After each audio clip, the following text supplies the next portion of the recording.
اعوذ بالله من الشیطان الرجیم بسم الله الرحمن الرحیم. راځو تېره ورځ موږ د کمپیوټر په معرفي باندې خبرې کړې وې او کمپیوټر هم مکمل تعریف کړی و، همدارنګه وینډوز هم معرفي کړی و.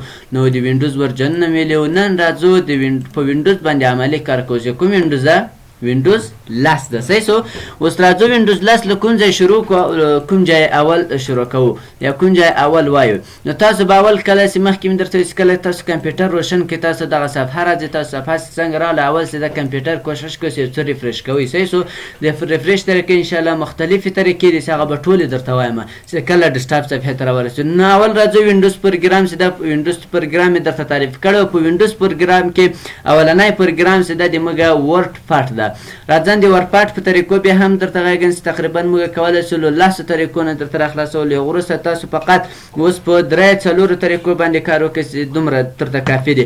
اول به تاسو راسئ موږ دا بټن د سټارټ په نامه نومولی چې دا بټن د سټارټ په نامه یادېږي. نو دا په کیبورډ هم درلودو. بعضې د سټارټ په نامه یادوي وینډوز وینکي دا درې هر نوم چې ورته اخیست کولی شئ مثال ورته وایاخلئ. صحیح سو. اوس کله چې سټارټ بټن پریس کوم له هغه وروسته موږ ته سټارټ منیو راخلاصېږي. سټارټ منیو کله چې راخلاصه تاسو به دلته ورته سرچ کوئ ورډ پاټ. ورډ پاټ کله سرچ کو ګورئ ورډ پاټ راځي. یا فقط که چېرته تاسو انګلیسي املا سره ضعیفه وله نو فقط ډبلې ولیکئ ډبلې چې ولیکئ ګوره درته راځي ورډ پاټ. صحیح سو. اوس دا بیرته کلوز هم یوه طریقه خو دا سوله. دوهمه طریقه موږ داسې ده چې بیا به سټارټ بټن پریس کړي. له سټارټ بټن څخه وروسته هغه پروګرامونه کوم چې موږ په کمپیوټر کې نصب کړي دي هغو لیست دلته راځي. خو په څه شي منظم دي؟ په ای بي سي باندې منظم دي. کوم پروګرامونه چې په ای باندې شروع شوي دي هغو لیست دلته ده او کوم چې په سی باندې شروع شوي دي هغو لیست بیا دلته ده. خو موږ ورډ پاټ پروګرام لرو. ورډ پاټ په څه شروع شوی ده؟ ډبلې شروع شوی. نو دا باید چیش کې وګورو په ډبلې کې وګورئ. متوجه نه یې وروسته بیا کار وکړه. صحیح سو. اوس ګورئ ډبلې ته به راسئ. ډبلې چیرې ده؟ کله چې لاندې راسئ کله چې لاندې راسئ اوس دغه ځای کې موږ ډبلې لرو. په ډبلې کې دا ورډ لرو خو ورډ پاټ نه لرو. ورډ پاټ له کوم ځای پیدا کړو؟ تاسو ګورئ اولنی فولډر د وینډوز اکسسریز په نامه لرو. په دې به کلیک وکړئ. کله چې په دې باندې کلیک وکړو اوس په دغه فولډر کې دغه ورډ پاټ پروګرام شته. ګورئ کوم نوټ پاټ کوډ نوټ پاټ هم د په نون کې نه پیدا کېږي. تاسو به اکسسریز فولډر ته راځئ. نوټ پاټ هم دلته ده فینټ هم دلته ده. خو زموږ څه پکار ده؟ ورډ پاټ. ورډ پاټ ګورئ دلته راغی که رانغی. یو کلیک وکړئ. له کلیک څخه به وروسته تاسو ورډ پاټ پروګرام راخلاصي. دوهمه طریقه. درېیمه طریقه به تاسو داسې وکړئ چې رابسئ بیا سټارټ بټن به ونیسئ. آر به پریس کړئ. سټارټ آر. کله چې سټارټ آر پریس کړو نو تاسو ته به راخلاصي رن پروګرام. رن پروګرام چې راخلاصه فقط دلته به ورته لیکئ. دلته به سپیل غلط نه لیکئ. ورډ پاټ هم چې کله ورته ولیکو له هغه وروسته انټر کړئ. له انټر څخه به وروسته تاسو ورډ پاټ پروګرام راخلاصي. دغه کله چې په سټارټ آر دغه رن پروګرام کې کله چې یو وارې ولیکو نو دا بیا دلته د آینده وخت لپاره ذخیره کېږي. اوس ګوره دلته په دې بټن باندې کلیک وکړه چې څه سرچ کړي نوټ پاټ او ورډ پاټ هم فقط سرچ کړي. نو زه دلته ورډ پاټ مې سرچ کړی وروسته انټر کړم. انټر داسې کله پریس کړو له وروسته به تاسو ته ورډ پاټ پروګرام راخلاصي. درېیمه طریقه. څلورمه طریقه به راسئ ورډ پاټ پروګرام به بیا راخلاص کړي. ورډ پاټ پروګرام چې راخلاصو دلته به تاسو ورته ولیکئ CMD. CMD. کله CMD ولیکئ له هغه وروسته انټر کې تاسو به ګورئ دغه توره صفحه راخلاصي. دا پروګرام د CMD په نامه یادېږي. دلته به ورته ولیکئ سټارټ یعنې راته خلاص کړه کوم پروګرام. فقط دلته ورته ولیکئ چې ورډ پاټ. ورډ پاټ چې ولیکئ انټر کړئ. انټر څخه به وروسته تاسو ورډ پاټ پروګرام راخلاصي. څلورمه طریقه ده. پنځمه طریقه هم درته وایم. نور عملي کار ته ځو. عملي کار به کوو. دا نورې طریقې انشاءالله دا کومې طریقې چې درته کار کړی نو بل پروګرام ته ځو په دې کې بیا درته تکراروم. په هغوی کې یو دوه ور اضافه کوو تر اخره پورې چې ټولې نوي زده کړئ. صحیح سو. دلته ګورئ دا خط موږ د ټیسټ بار په نامه نومولی و. دا خط اوس په دې کې ادرس بار نه لرو. غواړئ چې مثال دغه خودشه د خپل مثال ټیسټ بار نه راخلاص کړئ. دې به رایټ کلیک وکړئ. موږ ګوره دلته ټول بارز لرو. ټول بار سره راسي اولنی دلته ادرس لرو. په دې به کلیک وکړئ. کله چې کلیک وکړو اوس ګوره دلته ادرس مخ ته راغی که رانغی. نو دلته به ورته سرچ کې ماته کوم پروګرام خلاص کړه ماته ورډ پاټ خلاص کړه. انټر کړه ته به ورډ پاټ پروګرام خلاص کړي. نو دلته یې شاید راخلاص نه کړي ورډ پاټ پروګرام. نور پروګرامونه راخلاصوي. زه مثال ورته لیکم چې نوټ پاټ انټر کړه. ګوره نوټ پاټ پروګرام راخلاصوي. صحیح سو. نو نوټ پاټ ورډ پاټ پروګرام نه درته راخلاصوي. دا نور پروګرامونه له دې نه اخ کولی شئ. که غواړئ چې مثال دا بیرته له منځه یوسئ بیرته رایټ کلیک وکړه په ټیسټ بار ټول بار سره راسي دا ورته غیر فعاله کړه نو ادرس بار به هم ختم شي. صحیح شو. تقریبا 15 طریقې سي نور ان شاء الله د وایروس له طریقه به راخلاصو یو وایروس ورته جوړو شارکټ ورته جوړو دا مختلفې طریقې دي چې دې به راخلاصو خو اوس دا 15 طریقې تاسو ته کاپی دي نو راځو ورپاټ پروګرام له یوې طریقې نه له طریقې راخلاص کړو نو اوس عملي کار وکړو موږ ورپاټ پروګرام په 15 طریقو راخلاص کړو لغور سره راځو ورپاټ پروګرام معرفي کوو ورپاټ پروګرام څه شی ده ورپاټ پروګرام داسې طریقو چې د مایکروسافټ کمپنۍ تولید شوی پروګرام دی چې ډیزایندار خط لپاره استفاده کوي یعنی موږ کولی شو فقط خط کې ډیزاین کوو یو مقاله لیکي یو رقعه لیکي یو هر شی لیکي هغه دلته کې ولیکئ هغو ته یو رنګ ورکړه خط یا هم مثال بولډ که ایټالیس یې که یا هم مثال پونټ ورته چینج کړه اوس زه راځم اول به ووټ پروګرام راخلاص کړم په دې کې به لږ لیکنه وکړم او دلته به راوړو دلته به تمرین کې وکړو اوس یو بله خبر ده یو څوک درته ووایه دا کوم پروګرام چې تا راخلاص کړی ده ورپاټ پروګرام دا اوس ولې ورپاټ پروګرام دا یو څوک نه در سره ونیوی دا ورپاټ پروګرام چې تا راخلاص کړی دا ورپاټ نه ده دا ما ته راوښیه انسالې ما ته تشریح کړه چې کوم ځای د ورپاټ ده نو تاسو اول پیژندګلوي زده کړئ فقط د دغه یو پروګرام پیژندګلوي زده کړئ نور ټولو په یو رقم ده له څو طریقو څخه پیژندلی سو اول چې ده دغه خط چې ده پورته د ټایټل بار په نامه یادېږي صحیح سو یا هر پروګرام چې راخلاص کړئ اوس ګوره موږ کوم پروګرام راخلاص کړی ورپاټ دلته چی نوشته دی زه راځم اکسل پروګرام راخلاصوم اکسل مې کله چې راخلاص کړو اوس اکسل مې راخلاصوم هغه هم دغه ټایټل بار لري ګوره اکسل راخلاصوم ټایټل بار لري که نه لري دلته چی نوشته دی اکسل نو که اکسل راخلاص کړئ که وورډ راخلاص کړئ پاور پوینټ هر پروګرام چې تاسو راخلاص کړئ په ټایټل بار کې چی لیکلی خپل نوم یې لیکلی نو تاسو هغه اسانه طریقه چې د له ټایټل بار پیژندلی سي دغه دا پروګرام ده له هغه وروسته درې بټنې لرو درې بټنې د کنټرول یا د کاپشن په نامه یادېږي چې هر نوم ورته اخلي کنټرول یا کاپشن له دغو درې بټنو خو موږ کولی سي د خپل پروګرام را کنټرول کړو صحیح سو هر یو ځان ځان ته دندې لري چې انشاءالله وایي به بل راځو دلته مینو بار لرو هم مینو وی مینو فایل مینو پاورپاټ کې درې مینو لرو یو فایل یو هم یو ویو کله چې وورډ اکسل او پاورپاینټ ته ولاړ شئ هلته بیا بیخي ډېرې مینوګانې دي یعنې له مینو بار څخه پېژندلی شي دغه څه دي ورپاټ پروګرام ده خو دغو ته اصل کې مینو نه ویل کېږي دې ته ټاب ویل کېږي هم ټاب ویو ټاب مینو کوم یو وتل کېږي مینو هغه وتل کېږي چې د لیست په شکل سره خلاصي مثال یو مثال یې د دغو ګوره فایل ته کلیک وکړه د لیست په شکل سره خلاص کړه خلاص نه سه دې ته بیا مینو ویل کېږي ورپاټ نوټ پاټ ته چې ولاړ شو هغلته هم انشاءالله بیا درته وایم صحیح سو له هغو وروسته دلته ګوره هم مینو ته ځو یا وي مینو ته ځو هرې مینو ته چې ولاړ سئ له دغو سر څخه نیولې تر اخره پورې دغه بیا د رایبون په نامه یادېږي رایبون په نامه مثال یو خط دی یخ کړی اوس دا غواړي بولډ کړي اوس ګوره ډبل سو یا هم مثال سایز یې غټوي ګوره داسې دې ځای کوم هغسې مثال ایډیټ تغیرات کې راځي نو دا مکمل د رایبون په نامه یادېږي له هغو وروسته رولر یعنې خطکش لرو دا په بعضې کمپیوټرانو کې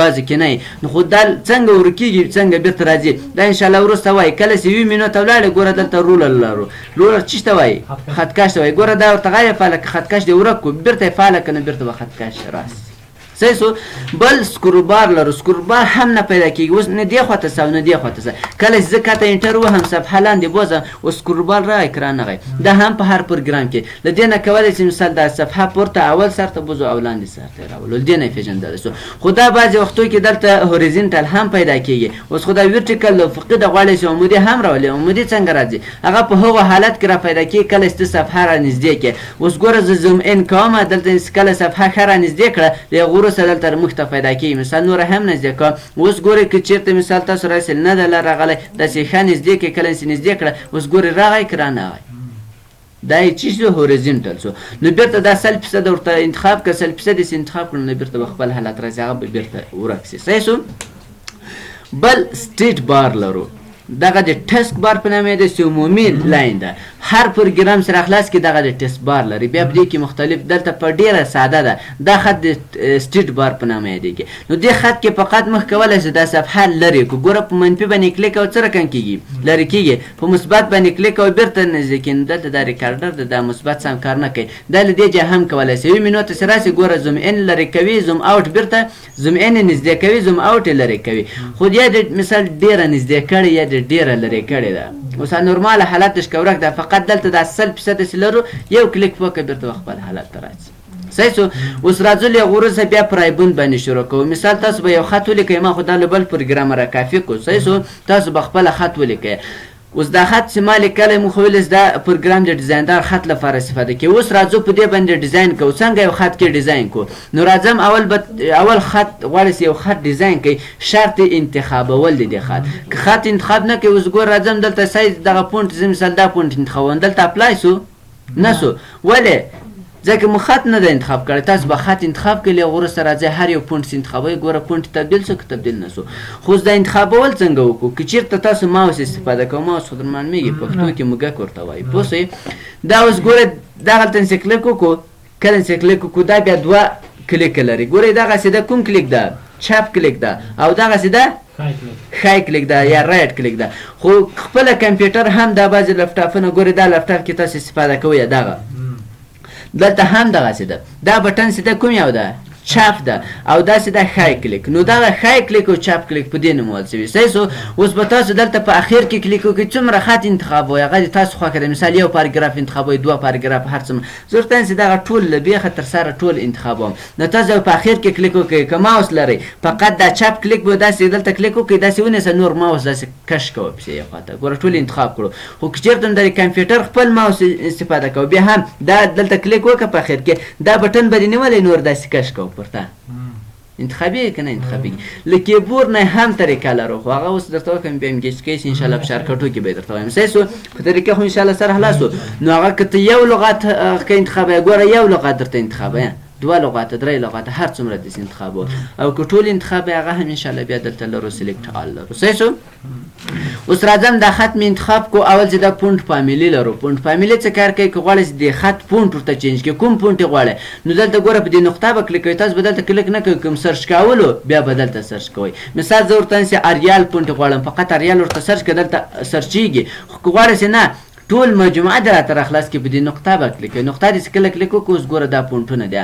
کوم پونټ غواړئ؟ زه ورته چې دغه پونټ. اوس ګوره دا پونټ ورته وسو. غواړئ چې مثال چینج یې کړئ، ورته نه په دې پونټ نه غواړم، په دې پونټ غواړم، ګوره پونټ یې چینجېږي. صحیح سو. او که غواړئ چې مثال د دې سایز غټ کړئ، اوس تقریبا نورماله ده 11 ده، نو ته بیا راځه په دې نقطه باندې کلیک کوه. نقطه دې چې کلیک وکړو، اوس راځه له 8 څخه کوچنی کولی نه شي، له 2 څخه غټولی نه شي. دلته اوس 2 غټ شو دومره سایز.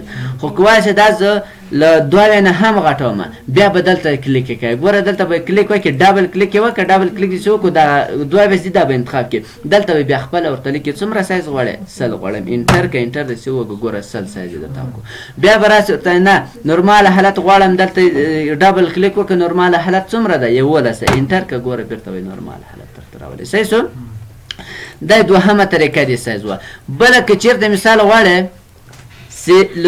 مثال له 2 څخه کوچنی او غټ کې، یوه طریقه خو دا وه دلته به لیکل. دوهمه طریقه انکریز او ډسکریز. دلته سیده دا د ګرو پونټ، او دلته ګوره په دې چې په نامه یادېږي شیرینګ پونټ په نامه یادېږي. صحیح سو. په کې سره انکریز او ډسکریز بیا دلته لرو. اوس که غواړئ چې دغه خط غټ کړي، دلته ګرو پونټ باندې کلیک کوه، کله چې دې باندې کلیک کوه، اوس ګوره څومره سو خط؟ 90 سو، 100 سو، داسې مخ ته پسې زیاته عمر یې درته غټوي. یعنې له 2 نه یې غټ کړو. که غواړئ چې مثال نه دا کوچنی کړې، نو بیا دلته په شیرینګ پونټ باندې کلیک کوه. شیرینګ پونټ داسې کله کلیک کوه، نو دا به کوچنی کېږي. اوس ګوره څو سو؟ 12 سو، 11 سو، 10 سو، 9 سو، 8 سو. اوس داسې پسې وله ان 1 ته هم تللی سي. 1 ته ولاړ، خو دا سم نه معلومېږي. بېرته راځه هغه نورماله حالت چې هر څومره ده ورته انتخاب کړه. زه ورته هم 11. صحیح سو.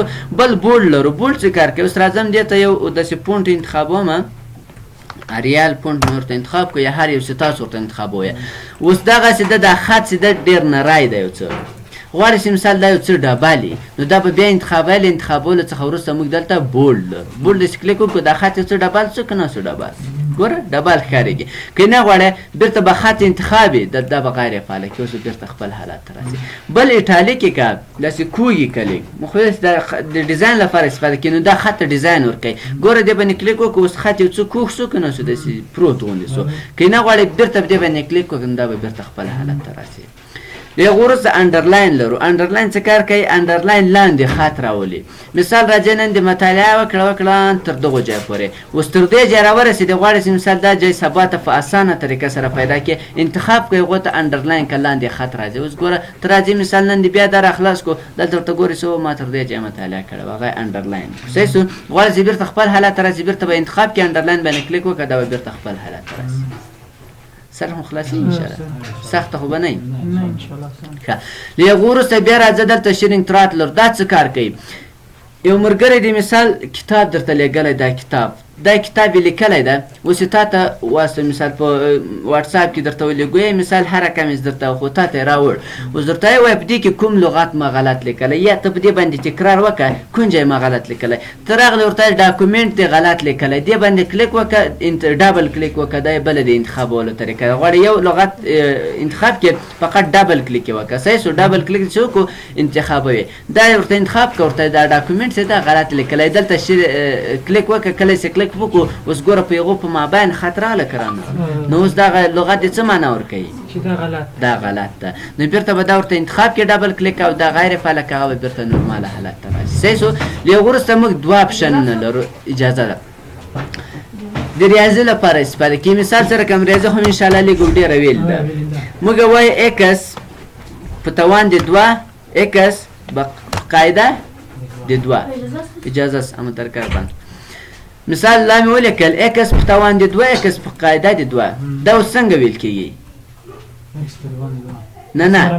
نه دغه اوس موږ ولیکل دا خو نه اکس په توان سول نه په قاعده سول نو دا څنګه ویل کېږي اکس دوه ویل کېږي که نه یو مثال تاسو فارمولونه لیکئ د اوبو فارمول H2O ده هغه رقم ده اوس راځو غواړئ چې دغه دوه چې ده په توان کې نو دا به انتخاب کې فقط دوه به څنګه انتخاب د دوه تر مابین د اکس او د دوه تر منځ به کلیک وکړې نو دغه چپ کلیک به ونیسئ د سوکه راکش کې ګوره دوه انتخاب سول نو بیا راځو دلته اوس په توان کوې که په قاعده کوې ګوره په دې باندې کلیک کوم اوس په چی سو قاعده سول اوس بیا دا دوه انتخاب کړئ دوه انتخاب کړئ په دې باندې کلیک کوم اوس په چی سو مربع سو یا په توان سول خو بیا راځو په پښتو کې یو ښه مثال درکړم پښتو خو په دې کمپیوټر کې نصب ده که نه ده نصب خیر راځو پښتو ورته نصب اوس راځو پښتو زه وینکې انسټال کړی زه مثال زه ورته پښتو کوم موږ پښتو کې لیکو الله جل جلاله صحیح سو یا محمد صلی الله علیه وسلم نو دا بعضې کتابونه که چېرته لیدلي دغه جم چې ده دا یو څه ډېر کوچنی او پورته د الله لیکل سوی نو که غواړئ چې دا په هغو شکل کې پښتو لپاره یې داسې استفاده کوم فقط دا مثال در کوم صحیح سو فقط تاسو به دا جم انتخاب کوئ اوس دا ورته انتخاب کوئ اوس ګوره یو څه کوچنی شي یو څه پورته ولیکل سو د الله سر خو خلاصو محمد صلی الله علیه وسلم عمر رضی الله عنه دا ټول داسې استفاده کولی شي له هغو وروسته دلته ټکس کلر لرو او ټکس هایلایټډ کلر دا خط دې لیکلی غواړئ چې دې ته رنګ ورکړئ څنګه رنګ ورکړئ تاسو به راسئ ټکس کلر په دې کلر به کلیک نه کوئ په دې نقطه به کلیک کوئ نقطه چې کله کلیک وکړو اوس راځه کوم رنګ سور رنګ ورکړئ زیړ رنګ ورکړئ تور هر زه ورته دا سور رنګ ورکوم سور رنګ دې ورته انتخاب کړو اوس ګوره دا سور سو که نه سور بیرته غواړئ چې رنګ ورته چینج کړئ ټول انتخاب کړئ له هغو وروسته بیا په دې باندې نقطه باندې کلیک وکړه ورته نه زیړ یې که زیړ کولی شي خو ته وایې چې له دغو رنګو څخه مې یو هم نه ده خوښ دا ډېر بیکار رنګونه دي نو ته به راسې مور کلر باندې کلیک وکړې له دې چې خپله ورته انتخاب کړه خو بیا له دې چې مثال کوم رنګ ورته انتخاب دا رنګ نو دا رنګ دې هم خوښ نه سو غواړې زه یو خپل رنګ باید جوړ کړم د خپلې خوښې نو ته به بیا راسې د نقطه باندې کلیک وکړه مور کلر ته راسې له هغو وروسته ډیفالټ کسټم کلر لرو په دې دې کلیک وکړو اوس دلته به ته خپل رنګ جوړوې څنګه رنګ جوړوې ته وایې چې دا رنګ دې ما ډېر خوښېږي دا رنګ دې انتخاب کړو خو اوس دغه ځای کې درته ښیي کلر سولټ صحیح سو ته وایې چې نه دا یو څه خامې دغه نقطه چې دا داسې پورته وله ګوره رنګ خمیږي که نه خمیږي سپین ته ځي داسې یو مخ سپین ته ځي خو ته وایې نه دا رنګ مې خوښ ده خو ډېر دی یو څه دې پوخ یې داسې لاندې راځه ګوره څومره پوخ سو اوس دغه ورته انتخاب کړو کې که اوس خط په یو رنګ سو که نه سو صحیح سو د هغو وروسته بیا ټکس هایلایټډ کالر ده د بکګراونډ رنګ اوس خو دغه خط مې چې لیکلی بکګراونډ خو یې رنګ نه لري شایه نو که غواړئ چې مثال دغه شاته رنګ ورکړئ ټکس هایلایټډ کالر نه استفاده کوو زیړ ورکوئ مثال د هر یو ورته انتخابوئ مثال دا رنګ ورته انتخاب کوو اوس ګوره هغه شاینې بکګراونډ رنګ واخیست که یې وانخیست که دا غواړئ چې دا دې هم نه بیا ټول انتخاب کړه انتخابېدو څخه وروسته بیا په دې نقطه باندې کلیک وکړه نو کلر چې ورته انتخاب کړو نو بېرته به هغه خپل حالت ته راشي دلته بیا د خپلې خوښې رنګ نه شي جوړولی ټکس کلر کې هم جوړولی شي دلته یې نه شي جوړولی سر خو خلاص انشاءالله ډېر خو ناسو مخ ته ولاړ سم بس ببینن نن اوله ورځ نه دوهمه ورځ یو بله سي اوله ورځ دلته چې یو خط ولیکې دا بیا پرینټ کوې د دې ځای پرینټ کېږي له دې ځایه پرینټ کېږي کله چې دا خط دې لیکلی ده اوس به تاسو یوه مقاله ده یو مقاله دې ولیکله رکه ده اوس به راسو فایل ته له فایل څخه وروسته پرینټ له پرینټ ته کله چې راغلی دلته بیا انشاءالله ټول هغه وایي صحیح شو سبا نه شو بله ورځ انشاءالله دا مکمل درس ته راځي. اوس ګوره په دغو ځای کې ټول درته ښکاري شي. مثال دا صفحه د پرنټروي څنګه پرنټروي په کومه صفحه کې پرنټروي دا انشاءالله را روان. صحیح شو بل سوال پوښتنه خو نه لرئ نو تر راتلونکي درس پورې بیا ښې چارې